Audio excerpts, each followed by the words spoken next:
We've been doing autoTRADER.ca comparison tests here for a little over 5 years, and in that time, at the end of every single test, we have a situation just like this, where we come to a room and we go over each other's scores and we go over each other's thoughts and feelings about each of the cars that we've tested for you guys at home who are trying to figure out what you should buy when you're out there in the market.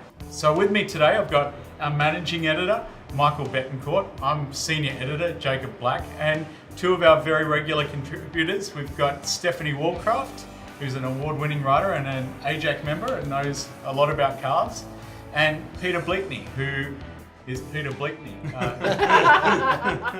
Everyone knows Peter Bleakney. We've assembled 4 subcompact crossovers for this comparison: the Ford EcoSport, Mazda CX-3, Hyundai Kona, and Nissan Kicks.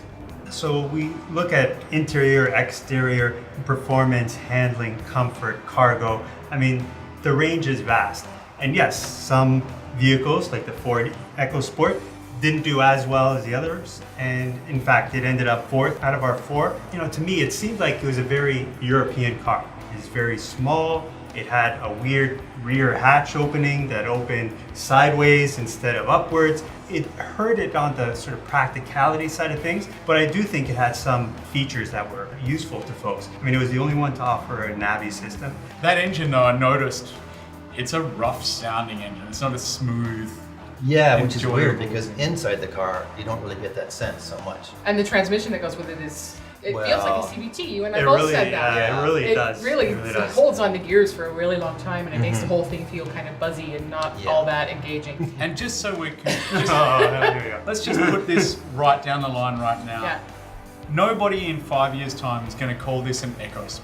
EcoBoost has been around for so long. Nobody pronounces ECO in any English-speaking country Eco. It's like, Pull your Australian rant off and let's move on. So, of the 4 cars, I thought that the interaction with the infotainment system on the EcoSport was the nicest, actually. And the screen's nice and close, everything is pretty easy to navigate. I think Probably also the smallest crossover in the country right now, which might be, It's very maneuverable. for some consumers, that might be exactly what they're looking for. I think the biggest problem with that vehicle is the pricing.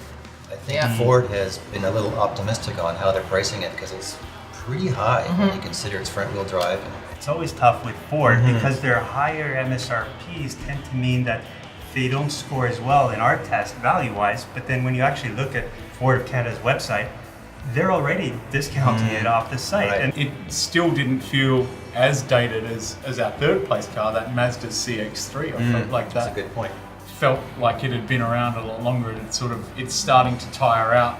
I think that it's very classic, it's very fashionable, and I think that it's remained that way throughout its life, even though it's a few years old. You don't look at it and think, oh wow, that looks like a... As in the interior as well. The interior is very nice, quite upscale But just the feeling. way it's good designed and the workmanship and the feel of the controls is very upscale. But even now, it's still, in this group, it was still the bumpiest and it had the noisiest rides. Makes it up in drive dynamics though. Oh yeah, it's the most fun to drive. Yeah. You've got your little paddle shifters there.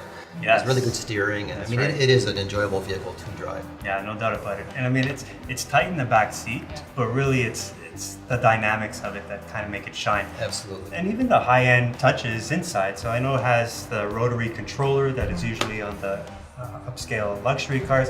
It has the head-up display, even though it's not right in your windshield. Canadian consumers get very focused on cargo area, and the cargo area in the CX3 is not only very small for the range of cars that we're looking at, but the load floor, you notice, is quite high compared to the others. So you're making a bit of a lift, and I think that that's something that could easily turn some consumers off that otherwise would be quite interested in. You know, I know they're trying to clean up the dash with this groovy, one knob controller thing, but to get anything done, you're going to drive in the ditch trying to find anything, pretty much. And that's frustrating, and not to mention the fact that it still doesn't have Android Auto and Apple CarPlay. I Not know yet. they've been saying it's coming. 2019 CX9 is going to come from factory with CarPlay and Android Auto for the first time, and then through the rest of the year they're going to be allowing customers to retrofit in some models as far back as 2014. All right, so from a car that we universally say is beautiful and that we love the styling of, to a car that some of us adore and one of us, Stephanie, thinks is not that great looking, and the Hyundai Kona that finished second. Like, what didn't you like about it? Well, a little try hard.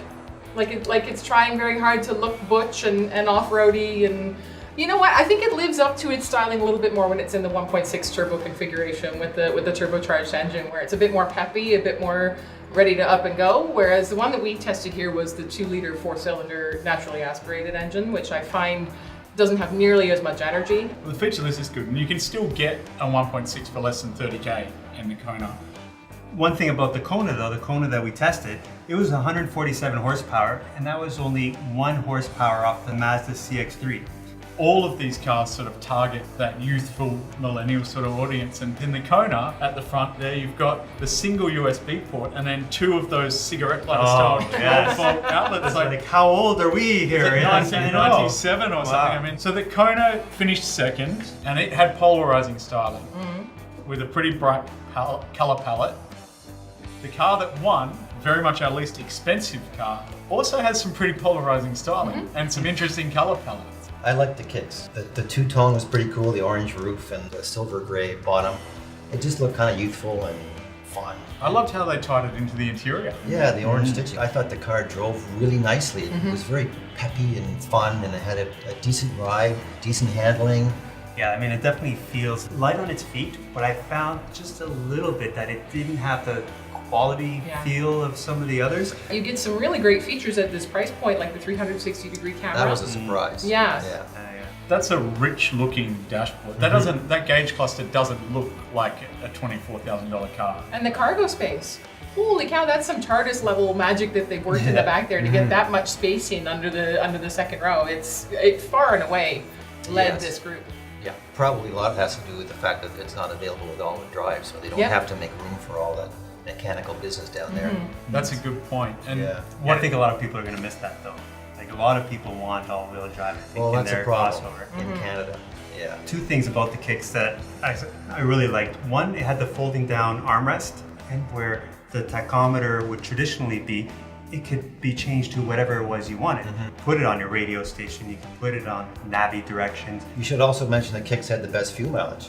Yes. That was very important because Yes. it kind of kicked them all into the curb. Yeah. Oh, sorry. and by a country mile, you're right, more than 10% better. Okay, there's 30, 40, 50 different individual data points, 7 main categories. Just general consensus, do we agree? In design, we say the CX3 wins in terms of interior and exterior design. Yep. I go with that. That's a yes. Ergonomics and everything else, back seat, front seat, we say the Kicks is the better car there. Do we all agree with that?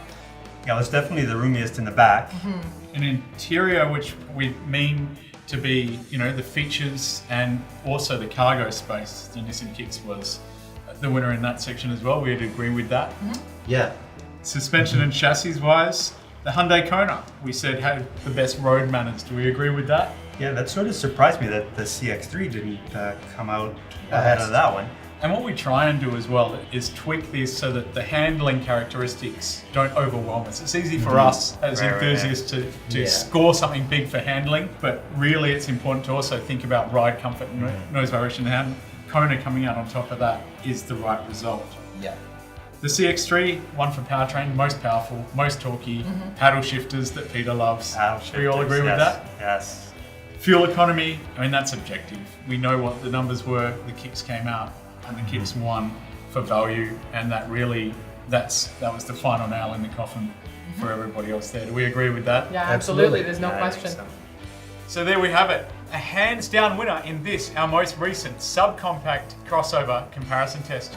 You can read the full comparison test and all of our thoughts about all of these vehicles when you go to autoTRADER.ca.